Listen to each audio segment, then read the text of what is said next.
Welcome students. जैसा कि हमारा क्लास 11th में चैप्टर 7 चल रहा है बायनॉमियल थ्योरम, और मैंने इसका पार्ट 1 आपको प्रोवाइड करा दिया था। ठीक है, जिसमें हमने स्टार्टिंग कर दी थी और कैसे कैलकुलेशन हम कर रहे थे बायनॉमियल थ्योरम का जो मेन फॉर्मूला था, या फिर आप XYZ थ्योरम कह सकते हो, जो भी उसका प्रूफ था उसकी मदद से हम कैसे सॉल्यूशन कर रहे थे वो आप सबने सीख लिया होगा पार्ट 1 में। और मैं उम्मीद करता हूँ कि आप सबने उसकी प्रैक्टिस की होगी, तो आगे के जो हमारे क्वेश्चंस हैं वो आपको इजी लगेंगे। अब देखो यहाँ पर कह रहा है using binomial theorem evaluate each of the following, यानी कि जितनी भी चीजें हैं उसको इवेल्युएट करो। अच्छा, ये आपको पावर 96 की पावर 3 दे रखा है। ये तो नहीं करूंगा कि डायरेक्ट 96 की 96 से फिर जो आया उसकी फिर 96 से देन क्यूब निकल गया। उसने क्या कहा है? बाइनोमियल थ्योरम कहा है।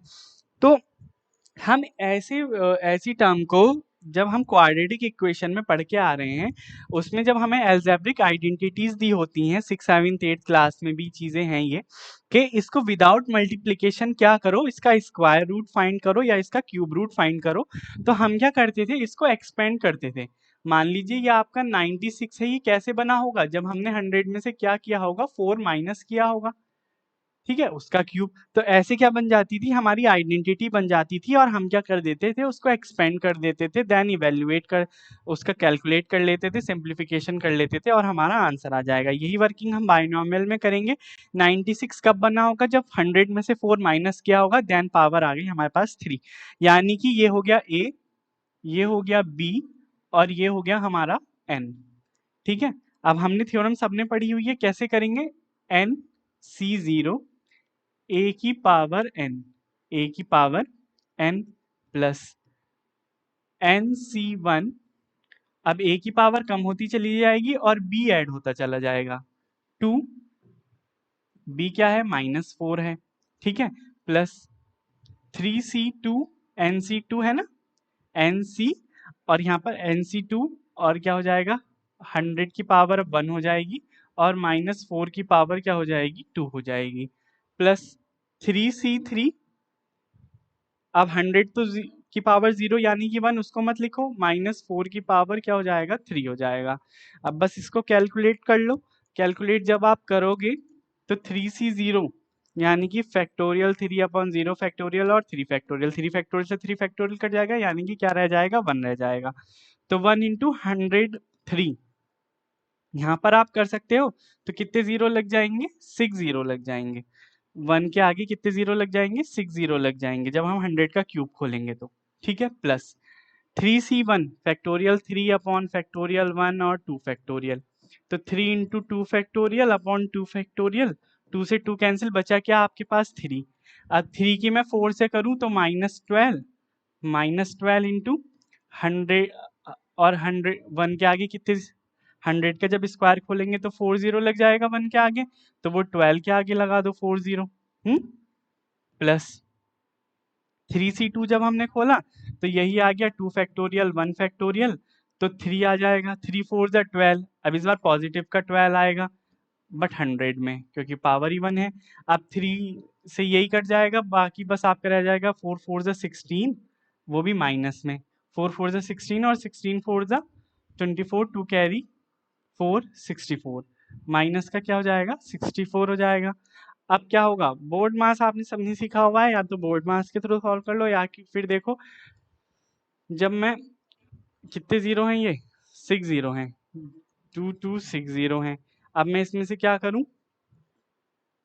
इसको माइनस कर दूं, कितना आएगा? 0 0 0 0, क्या आएगा? 8, 10 में से 8 गया, यहाँ पर क्या रह गया? 9, 9 में से 1 गया 8, ठीक है, क्या रह गया? 8। वो 1 यहाँ से यहाँ पर आया, यहाँ से यहाँ आया, ये सबको इजीली आपको आता होगा। इसको जब आप कैलकुलेट करोगे तो आप कैलकुलेशन कर लेना, मैं डायरेक्ट आपको आंसर लिख के दे रहा हूँ। इसका आंसर आएगा 883476, ये क्या आएगा? इसका आंसर आएगा।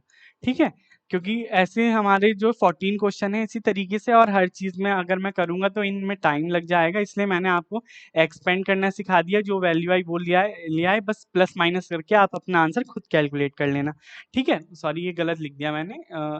यहाँ पर आएगा 884747 एंड 36, ये इसको कैलकुलेट करके आंसर आएगा। ठीक है, आप चेक कर लीजिएगा एक बार।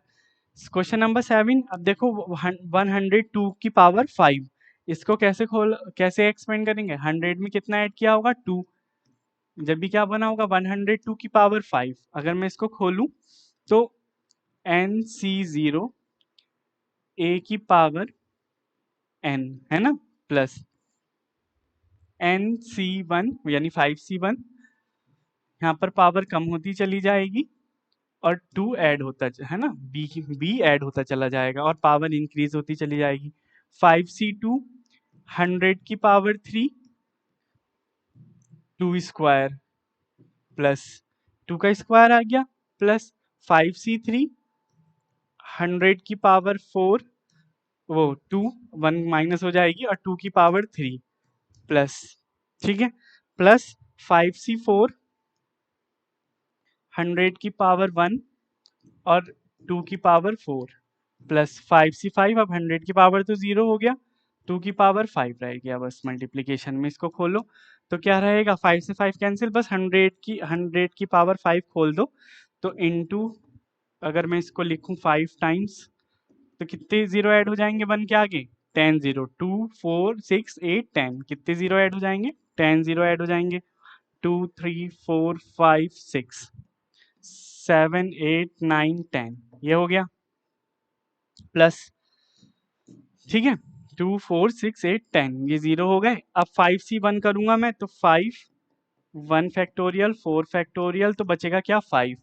5 की 2 से करूंगा तो 10 और 10 इंटू 8 जीरो 100 के, यानी कि 1 के आगे कितने जीरो लग जाएंगे? 9 जीरो लग जाएंगे। 4 5 6 7 8 9 प्लस 5C2 जब निकालेंगे तो कैसे निकालेंगे? 5C2 फैक्टोरियल 5 अपॉन 2 का फैक्टोरियल और 3 का फैक्टोरियल, तो 5 इंटू 4, 3 फैक्टोरियल कट जाएगा, 2 इंटू 1, 2 टू ज़ा 4, यानी कि कितना आ गया? 5 टू ज़ा 10 आ गया। 10 की जब 2 टू ज़ा 4 हो गया, 40 हो गया, है ना, तो 40 तो ये हो गया और 6 जीरो इसके ऐड कर दो, 100 की पावर क्यूब है ना, 6 जीरो हमने ये ऐड कर दिया।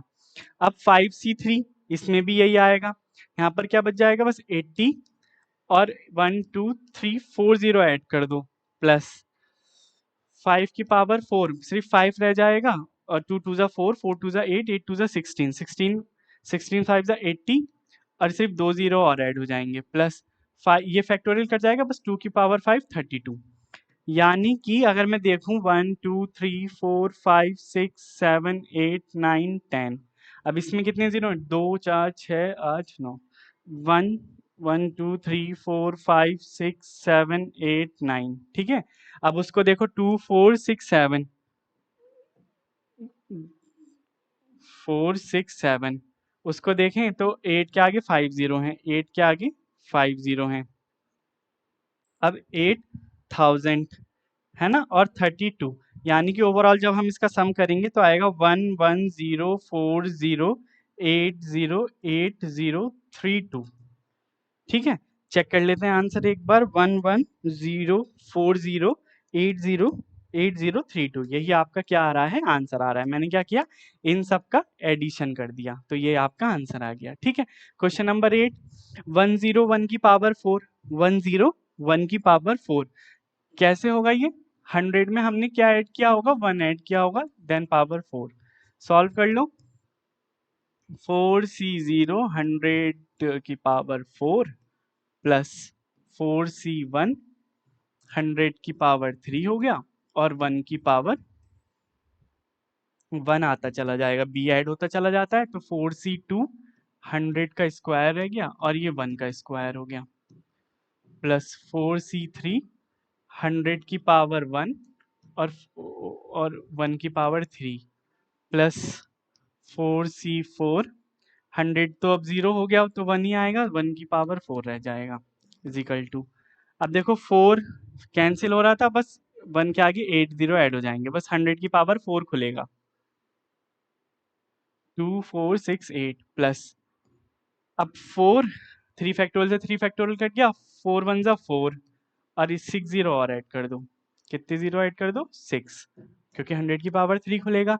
अब 4C2 तो 4 इंटू 3 और 2 फैक्टोरियल से 2 फैक्टोरियल कर गया, 2 इंटू 1 6 यानी कि 6 और 4 0 ऐड हो जाएंगे, प्लस 4C3 4 इंटू 3 फैक्टोरियल और 3 फैक्टोरियल इंटू 1 फैक्टोरियल, यानी कि 4 ही रह जाएगा, 4 100 की पावर 1 400 प्लस 4C4 1 ही हो जाएगा और 1 ऐड हो जाएगा। तो देखा जाए तो क्या आएगा हमारे पास, अगर मैं इसके आगे ऐड कर दूं 1 2 3 4 5 6 4 है ना, अब 1 2 3 4 क्या आ गया, 6 आ गया, 0 0 4 और आपका लास्ट में क्या आ गया 1। अगर मैं इसका सम कर दूं तो 1 0 4 0 6 0 4 0 0 1, यही क्या होगा आपका आंसर होगा। ठीक है, यही क्या होगा आपका आंसर होगा 4 0 4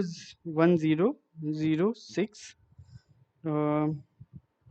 ठीक है, बस यहाँ पर एक जीरो गलत आ रहा है, यहाँ पे कितने जीरो लगाए मैंने, 2 2 4 2 6 2 8, अच्छा यहाँ पे 9 जीरो लग गए, एक जीरो यहाँ का कट कर दो, यहाँ का तो रहने दो, तो एक जीरो आप पे ये हट जाएगा। ठीक है, यह आपका ओवरऑल आंसर आ जाएगा। ठीक है, मैंने वहां पर 9 जीरो लगा दिए थे, वरना क्वेश्चन आपका बिल्कुल सही है। ठीक है, क्वेश्चन नंबर 9, क्वेश्चन नंबर 9 आप होमवर्क कर लेना, मैं आपको होमवर्क दे रहा हूँ, एक क्वेश्चन आपकी प्रैक्टिस हो जाएगी, है ना। 9 क्वेश्चन आपके लिए होमवर्क है, इसी तरीके से टूटेगा। अब देखो, using binomial theorem indicate which number is larger than 1.1 की पावर दिस, है ना, यानी कि ये समझो क्या हो गया, ये क्या हो गया, ये किसी की पावर दिस है ना, अगर मैं इसको तोड़ूं तो मैंने 1 में क्या ऐड किया होगा, 0.1 ऐड किया होगा, 0.1 ऐड किया होगा, तब अगर मैं इसको खोलूंगा, जब मैं इसको खोलूंगा तो ये क्या बनेगा, 1.1 की पावर तभी इतना बना होगा। और अगर मैं इसको खोलने चलूं, तो देखो क्या, एन सी 0, ठीक है, ए की पावर एन, ए की पावर 4 ही जीरो है, 4 जीरो लगा दिए, प्लस एन सी 2, वो सॉरी एन सी 1, और यहाँ पर एक कम हो जाएगी, क्या हो जाएगी, एक कम हो जाएगी, 0 वो 9, ठीक है, 9 9 9, यानी कि आपके पास क्या बचेंगे, 4 9 बच जाएंगे, 1 2 3 4। अब इसके आगे जो भी होगा वो क्या होगा, हमारे पॉजिटिव टर्म्स चलती रहेंगी, क्या चलती रहेंगी, हमारी पॉजिटिव टर्म्स चलती रहेंगी ऐसे। और कहीं ना कहीं हमें जब तक हमारा ये इक्वल नहीं आ जाता, तो ऐसे तो बहुत सारा बैठेगा, तो मैंने बस 2 टर्म ले ली, हमें इसी से ही पता चल जाएगा ये ग्रेटर देन है या ये ग्रेटर देन है। ठीक है, अगर तुम इसको खोलोगे तो देखो ये पूरा कैंसिल हो जाएगा, ये क्या बचेगा आपका 1, क्या बचा ये आपका 1 बचा।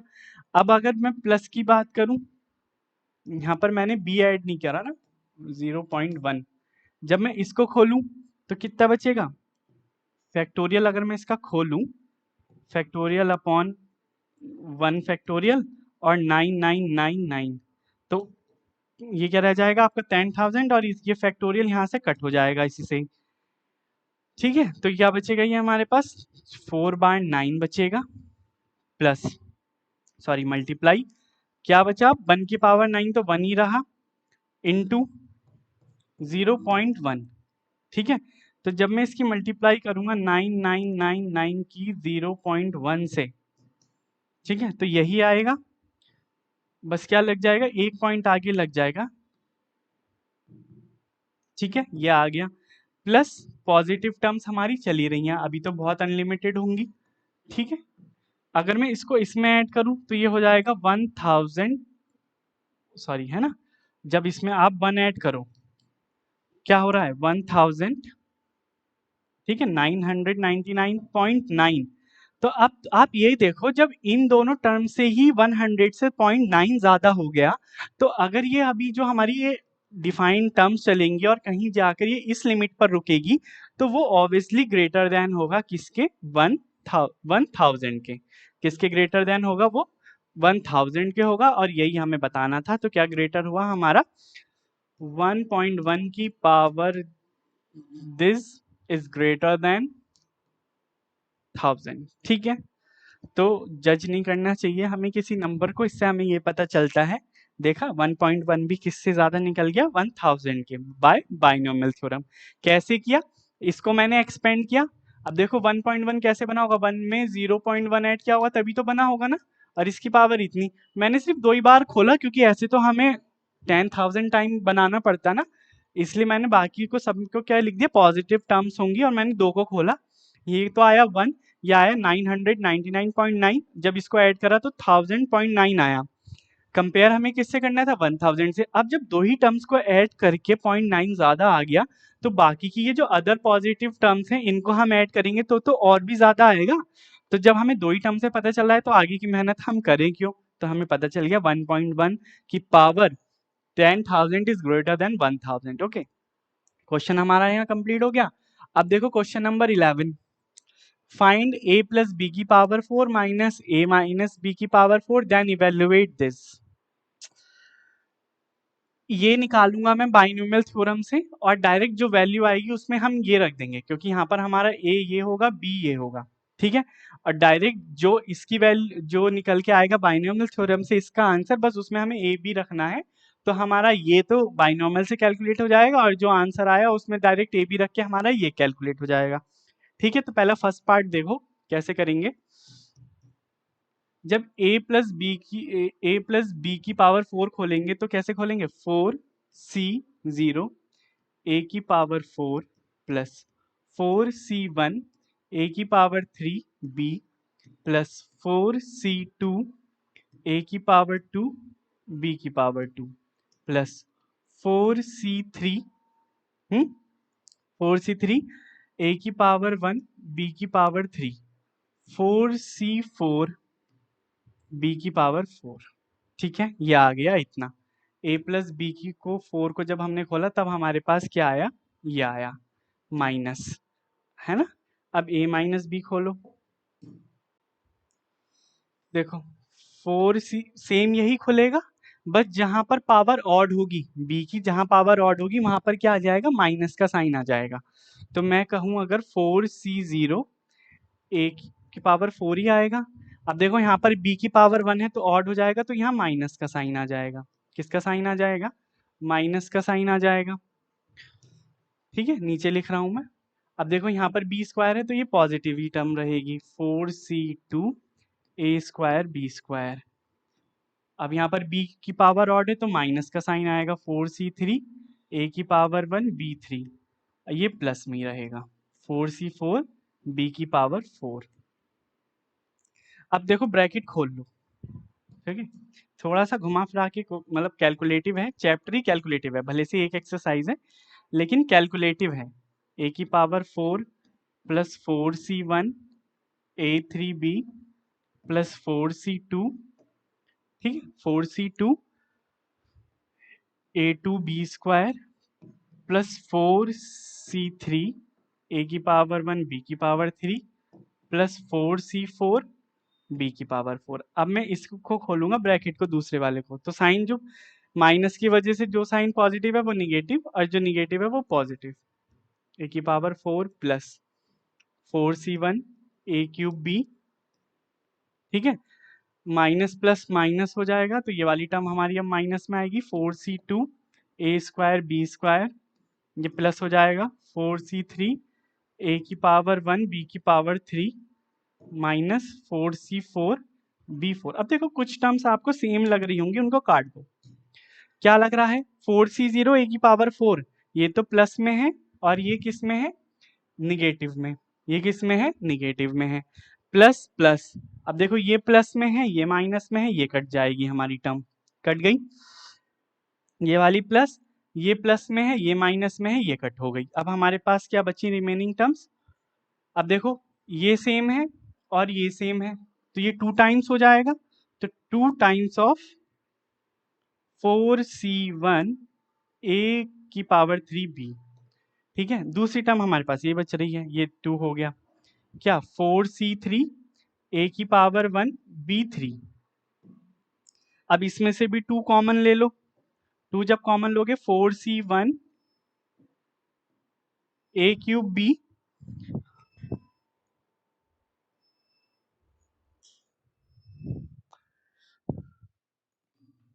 क्या आया, a cube b plus 4c3 a की पावर 1 b3, यही आ गया। अब मैं यहाँ का रफ कर रहा हूँ, अब रिमेनिंग बस हमारे पास ये आ गया, हम इसको कैलकुलेट कर लेंगे तो इसकी वैल्यू आ जाएगी हमारे पास किसकी, इसकी। ठीक है, तो 2 तो एज इट इज रहने दो। अगर मैं अंदर का ब्रेक करूं, इसको मैं कैसे ब्रेक करूंगा, फैक्टोरियल 4 1 फैक्टोरियल 4 फैक्टोरियल, 4 से 4 कैंसिल, ए क्यूब बी आएगा, बस ए क्यूब बी। कितना आ गया, ए क्यूब बी आ गया। प्लस अगर मैं 4C3 को खोलूं तो 3 फैक्टोरियल 1 फैक्टोरियल, तो 4 आ जाएगा।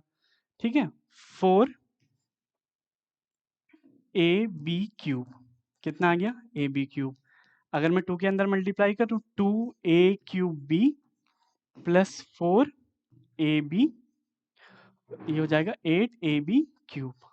ठीक है, 8 ए बी क्यूब, ये आपका क्या आ गया, इसकी वैल्यू आ गई। ठीक है, ये जब इसकी वैल्यू आ गई, मैंने इसको सही कहीं पर करके देखा था। ठीक है, ये आ गया। अब यहाँ पर ये तो हमारा आ गया आंसर इसका, इसको आंसर शीट से मैच कर लो। क्या आ रहा है, 8 कॉमन आ रहा है दोनों में से, 8 ए बी क्यूब। अच्छा, नीचे पल रहा है 4 फैक्टोरियल 3। अच्छा ठीक है, सॉरी, यहाँ पर भी तो 4 आएगा, जब इसको खोलोगे तो 4 8 आएगा, तो 8 कॉमन निकल जाएगा, ए क्यूब बी प्लस 8 वो ए बी क्यूब, 8 मैंने कॉमन ले लिया। ये तो आ गया देखो बच्चों इसका आंसर। अब जब इसी तरीके से, तो ये है ए प्लस बी की पावर 4 माइनस ए माइनस बी की पावर 4, तो क्या मैं ए बी की वैल्यू इसमें नहीं रख सकता, जाहिर सी बात है रख सकता हूँ। तो 8 को तो एज इट इज रहने दो। ए क्या है हमारा, अंडर रूट 3 का क्यूब, अंडर रूट 3 का क्यूब, बी क्या है, अंडर रूट 2 प्लस ये क्या आएगा, अंडर रूट 3 और अंडर रूट 2 का क्यूब, यही तो होगा। तो ये बनेगा आपका 8, इसको आएगा 3 root 3 dot under root 2 plus ये आएगा अंडर रूट 3 2 अंडर रूट 2। ठीक है, 8 3 अंडर रूट 6 प्लस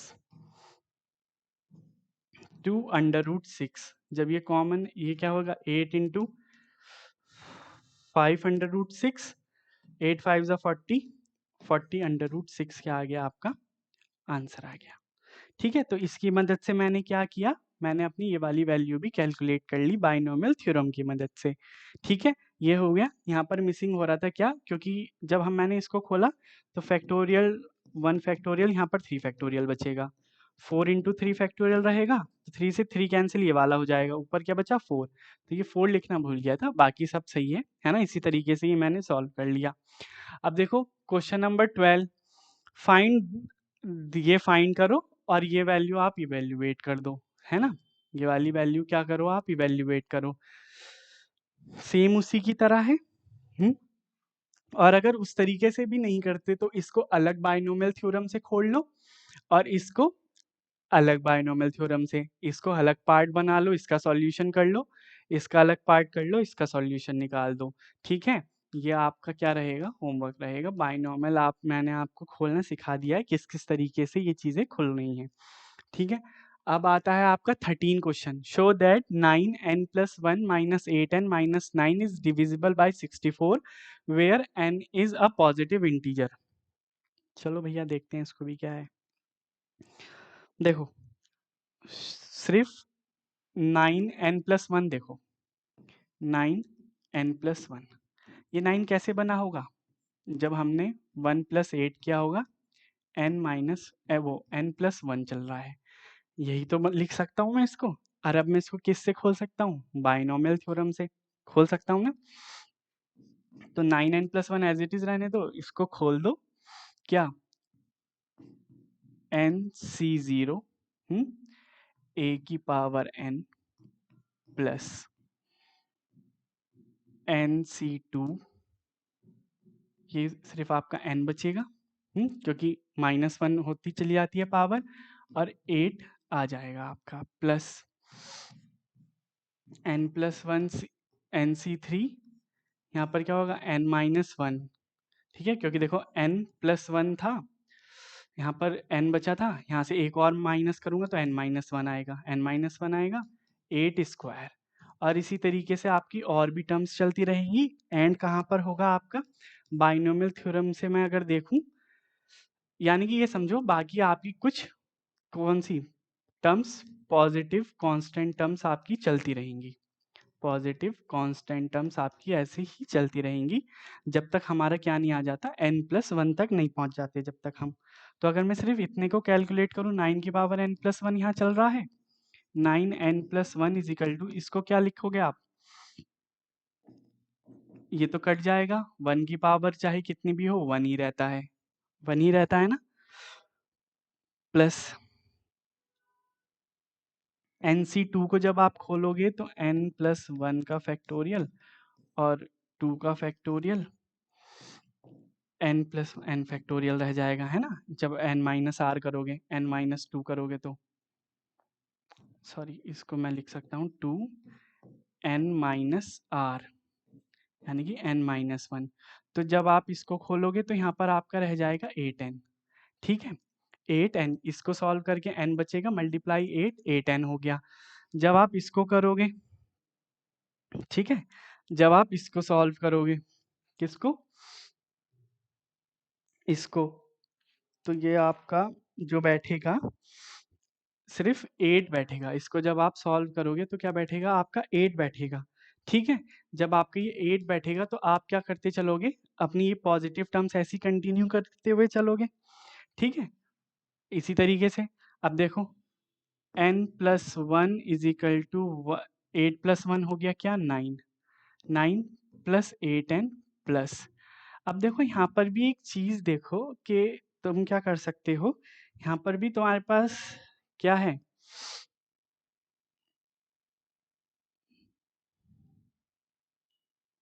एक मिनट रुको, इस क्वेश्चन में ना एक चीज और ऐड होगी, वो ऐड होगी आपकी, जब मैंने ये खोला था आपका,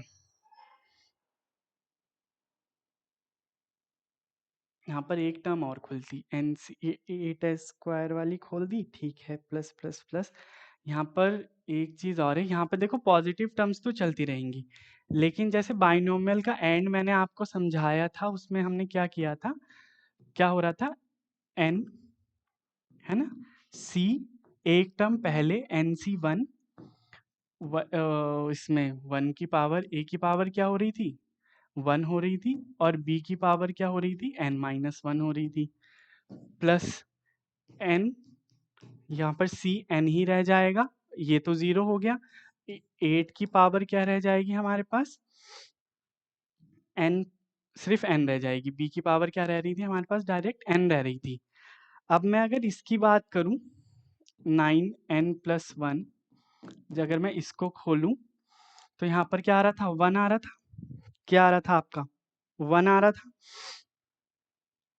और यहाँ पर क्या बचा था आपका, 8n बच रहा था, प्लस 8 बच रहा था, प्लस ये वाली टर्म्स एज इट इज, और ये वाली टर्म आप जोड़ दो, ठीक है, ये वाली टर्म आप लिख देना यहाँ पर इक्वल टू करके, ये वाली टर्म आपने लिख दी, ये क्या हो गया, ये लास्ट की दो टर्म जरूर लिख देना, n+1 is equal to 9 + 8n हो गया, प्लस ये क्या बचेगा आपका, n+1 c की पावर n, अभी इसको सॉल्व नहीं किया हमने, इसको डायरेक्ट हमने ऐसे ही लिखा, प्लस NC1 c की पावर n, 8 की पावर n, ठीक है, ये आ गया। अब देखो 9n+1 के पास 8n माइनस में ले जाओ, प्लस का 9 भी माइनस में चला जाएगा, इज इक्वल टू, ठीक है, इज इक्वल टू, जब ये बच रहा है तो यहाँ पर जो हमारी वैल्यू बच रही थी वो ये स्क्वायर वाली टर्म बच रही थी बच्चों, जो ये 8n-9 चुना ना हमने, वो सिर्फ हमारा इसको कैलकुलेट करके आया, किसको, सिर्फ इसको कैलकुलेट करके हमारा क्या आया था, 8n, 9+8n आया था, तो अभी हमारी ये वाली टर्म बची, क्या बची, n+1 C3, 1 की पावर n-1, 8 स्क्वायर, प्लस इसी तरीके से जब NC4 करूंगा मैं इसको, तो n1 की पावर n-2 हो जाएगी, और 8 की पावर 3 हो जाएगी, प्लस सो ऑन, लास्ट में हमारे पास ये दो टर्म्स चलती ही रहेंगी। अब देखो ये हमारी लेफ्ट हैंड साइड तो आ गई यही, है ना, इज इक्वल टू 64 और आ जाए किसी तरीके से तो बात बन जाएगी। अब देखो यहाँ पर स्क्वायर है, 8 स्क्वायर, यहाँ पर 8 क्यूब है, यहाँ पर फिर आगे चल के 8 की पावर 4 होगा, फिर 8 की पावर 5 होगा। अगर मैं सब में 8 स्क्वायर कॉमन ले लूं, सब में क्या ले लूँ 8 स्क्वायर कॉमन, तो यहाँ पर सिर्फ ये इतना बच जाएगा, यहाँ पर मल्टीप्लाई में एक 8 बच जाएगा, वहाँ पर 8 स्क्वायर प्लस क्या बचेगा, मैं क्या कह सकता हूँ कि वहाँ पर क्या होंगी, सॉरी मल्टीप्लाई में क्या बचेगी, कांस्टेंट टर्म बचेगी। क्या बचेगी, कांस्टेंट टर्म बचेगी। और 8 का स्क्वायर कितना होता है 64k, 8 का स्क्वायर 64 होता है, मल्टीप्लाई में k आपका चल ही रहा है, यही क्या हो जाएगा आपका आंसर हो जाएगा। This condition is divisible by 64, यही आपको क्या करना था, दर्शाना था। थोड़ा सा कंफ्यूजिंग हो गया क्वेश्चन, दोबारा से समझ लो। 9 की पावर n+1 था, 1+8 की पावर n+1 में हमने उसको तोड़ लिया। 9 को हमने कैसे जोड़ा होगा 1+8। जब मैंने इसको बाइनोमियल थ्योरम से खोला, तो जब इसको मैंने सॉल्व करा तो मेरे पास 1 आया। जब मैंने सेकंड वाले को सॉल्व करा तो मेरे पास 8n+8 आया, 8n+8 आया। इसको मैंने एज इट इज रहने दिया, बट यहाँ आप और लिख लेना, ठीक है। प्लस ये रिमेनिंग बीच के डैश डैश है, और लास्ट में क्या आ जाएंगी आपकी, ये दो टर्म आ जाएंगी, आ गई। अब देखो 1+8 9 हो गया, 9+8 10 हो गया, प्लस एज इट इज चलता रहा, ये स्क्वायर स्क्वायर वाली टर्म और आ जाएगी, ये डैश आ गई, ये लास्ट की दो टर्म्स आ गई। इसको क्या कर दिया मैंने, उधर पहुंचा दिया लेफ्ट हैंड साइड में, तो ये निगेटिव में पहुंच गया, मान लीजिए ये हमारा पूरा रेडी हो गया। इज इक्वल टू, अब यहाँ पर बची क्या, एक तो ये वाली टर्म बची, फिर डैश डैश डैश करके लास्ट की दो टर्म्स ये बची, ठीक है। लेकिन डैश डैश का मतलब भी तो बीच में टर्म्स ही होंगी, बीच में वही तो टर्म्स होंगी। उसमें से मैंने क्या लिया, 8 स्क्वायर कॉमन ले लिया, बाकी सारी आपका जो कैलकुलेट करोगे तो पॉजिटिव टर्म ही निकल के आएगी। जब मान लो 8 स्क्वायर आप हटा देते हो और जो रिमेनिंग इतना हिस्सा बचा, ये भी क्या निकल के आएगा, एक पॉजिटिव टर्म आएगा। फिर उन सबको जब आप ऐड करोगे तो भी एक पॉजिटिव टर्म आ गया, तो मैंने उसको क्या लेट कर लिया, के लेट कर लिया। 8 स्क्वायर के हो गया, 8 स्क्वायर 64 होता है, और ये टर्म हो गई हमारी के की, यानी कि ये वाली जो टर्म है वो इक्वल टू में तो चली रही है, इक्वल टू 64 के हो जाएगा। अगर के से डिवाइड करो तो 64 से ये डिवाइड हो ही जाएगा। क्या हो जाएगा, 64 से डिवाइड हो जाएगा, ठीक है। इस तरीके का क्वेश्चन है, और आता भी ज़रूर है ना, घुमा फिरा के है, आता ज़रूर है, प्रैक्टिस करोगे तो आप हो जाएगा। इसी तरीके से देखो, प्रूव दैट, ठीक है, ये चीज़ दे रखी है आपको, r is equal to 0 n 3r NCR is equal to 4 की पावर n। अब देखो जब हम इसको देखो, और मैं अगर a प्लस बी की बात करूं और उसको मैं n टर्म्स तक खोलूं, तो कैसे खुलता था, NC0 a plus NC1 a की पावर क्या हो जाएगी n-1, b plus NC2 a की power n-2 b square, plus में अप टू इन्फिनिटी करके ऐसे क्या चला जाता था, ये NCN b की पावर n पर आके रोक देते थे।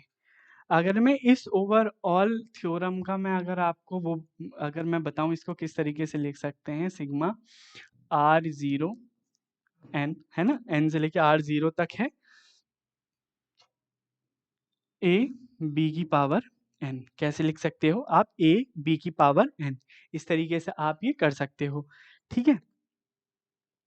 अगर मैं सिर्फ इसको 1 मान लूँ और इसको 2 मान लूँ, और अगर मैं कंपेयर करूँ 1 और 2 से, है ना, 1 एंड 2 को मैं कंपेयर करूँ, तो देखो यहाँ पर a की वैल्यू, सॉरी यहाँ पर NCR और आएगा, है ना, NCR b की पावर n, तो देखो NCR तो सेम हो गया, b की पावर r, सॉरी b की पावर हम r तक लेते हुए चलते थे, है ना, b की पावर हम क्या लेते हुए चलते थे, r तक लेके हुए चलते थे, मतलब जो नीचे वाली पावर वो यही, NC2 यहाँ पर NCR आएगा तो b की पावर r आ जाएगा, ठीक है।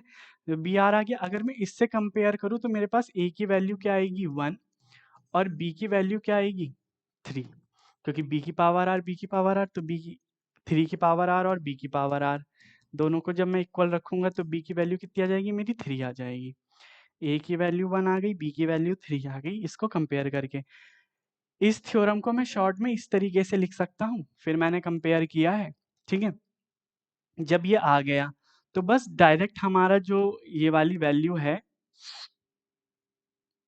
सिग्मा R0 n, ठीक है, NCR 1, ठीक है, प्लस b की वो 3 की पावर r, क्या हो जाएगा, ये 3 की पावर r हो जाएगा। a की वैल्यू तो हमने 1 मानी, ठीक है, और 3 की वैल्यू r, तो मैं 4 को क्या लिख सकता हूँ, 1 प्लस 4 वो 1 प्लस 3, तभी ये बना होगा। इसको मैं कैसे लिख सकता हूँ, ये a हो गया, ये b हो गया, यानी कि 1 प्लस 3 की पावर r, यानी कि n, ठीक है, इज इक्वल टू 4 की power n। Hence proved, hence proved, ठीक है। कंपेयर किया, फिर दोबारा से हमने इसमें वैल्यू रख दी। एक बार मैं चेक कर लेता हूँ। एन सी, जब ए की पावर आएगा, दोबारा से समझो इसको, यहाँ पर एक छोटी सी मिस्टेक हो गई, इसको समझो।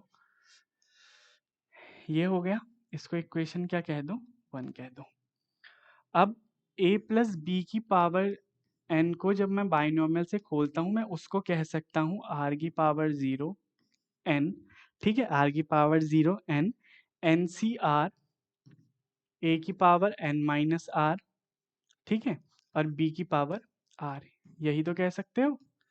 ये हम कह सकते हैं बाइनोमियल थ्योरम को। इसको मैंने क्या किया, बाइनोमियल थ्योरम को शॉर्ट में मैंने इस तरीके से लिख दिया, ठीक है। अब जब मैं इसको और इसको कंपेयर करूंगा तो देखो यहाँ पर a नहीं है, यहाँ पर a नहीं है, तो यहाँ पर a की वैल्यू कितनी आ गई, 1 from first and second. b की वैल्यू कितनी आ गई, यहाँ पर 3 की पावर r और b की पावर r, तो ये आ गई कितनी वैल्यू, b की 3 वैल्यू आ गई, ठीक है। जब आप इसको सेकंड में रखोगे, ठीक है, जब आप इसको सेकंड में रखोगे तो देखो sigma r minus 0 n, n C R, a 1 था हमारा, n माइनस r हो जाएगा। b क्या था हमारा, b था 3, 3 की पावर r, इसको आप लिख सकते हो 1 प्लस 3 की पावर n। क्या लिख सकते हो इसको, 1 की पावर 1 प्लस 3 की पावर n, 1 प्लस 3 हो गया 4, उसकी पावर n, यही हमें प्रूव करना था, तो ये क्या हो गया, हैंस प्रूव्ड, ठीक है। कुछ नहीं किया, बस हमने कंपेरिजन किया। ये चीज़ दे रखी थी हमें, बाइनोमियल थ्योरम को हमने शॉर्ट में लिख दिया कि ओवरऑल बाइनोमियल थ्योरम को हम कैसे रिप्रेजेंट कर सकते हैं। फिर दोनों को कंपेयर करा तो देखो यहाँ पर a नहीं था, तो a की वैल्यू, लेकिन अगर a 0 होता तो ये सारी टर्म 0 हो जाती, लेकिन इसलिए हमने क्या माना, a को 1 माना। b की वैल्यू इससे कंपेयर की तो b की पावर r और 3 की पावर r, यानी कि b की वैल्यू 3 आ गई। अब a और b की वैल्यू मैंने किस में रख दी, अपनी सेकेंड इक्वेशन में रख दी, ये बन गया। और ये हम क्या कह रहे थे, a प्लस बी की पावर n कह रहे थे, तो a आ गया 1, b आ गया 3, ओवरऑल पावर क्या हो गई n, तो 4 की पावर n, यही हमें क्या करना था, प्रूफ करना था, ठीक है। क्या हुआ, बाइनोमियल थ्योरम का यूज है सिर्फ सारे क्वेश्चंस में। कहने को छोटी एक्सरसाइज है, लेकिन थोड़ी सी माइंड की जरूरत है, फोकस की जरूरत है, और थोड़ी सी कैलकुलेशन है। एक्सरसाइज हमारी फिनिश हो जाती है, मिसेलियस में भी आपको यही वर्किंग करनी है, तो मिसेलियस आपके लिए होमवर्क है। अब जब भी आपकी क्लास होगी तो हम चैप्टर स्टार्ट करेंगे 8 चैप्टर हम स्टार्ट करेंगे। तो चलिए मिलते हैं अब आपसे नेक्स्ट क्लास में।